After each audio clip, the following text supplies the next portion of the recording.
ៀលចែងចាំងបាំងផ្កាលក់ខ្ចីរូបស្រស់ពិសីអង្គុយក្បែរបាយខ្នងបងលួចមើលអូនក្នុងចិត្តពន់ពោចង់ភ្ជាប់ចំណងសាសងនឹងស្រីអូនញ៉ាំកាហ្វេភ្នែកមើលសៀវភៅបងសំឡឹងទៅអូនញញឹមដាក់ហាងកាហ្វេប្រេផ្ដាំស្នេហ៍ខ្ញុំហើយ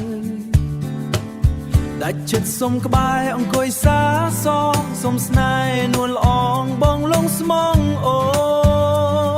នក្លិនក្រអូបសាយលែងឆ្ងាយចិត្តបងរឿងរ៉ាវសៅមករស័កអងហើយកាហ្វេប្រេនោមស្នេហ៍ឲ្យបងជួបអូនរៀងតូចច្រឡឹងសំដីទន់ភ្លន់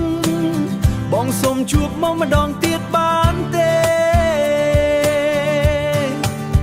តែពកខៀវស្ងាត់ពុករស័ព្ទបងសម្លឹងឆ្ងាយតើចិត្តឆោមឆាយឆ្លើយបានឬទេកាហ្វេមួយកែវបងសូមបើអូនជាប់ចិត្តនឹមនួនជួបមុំថ្ងៃក្រោយ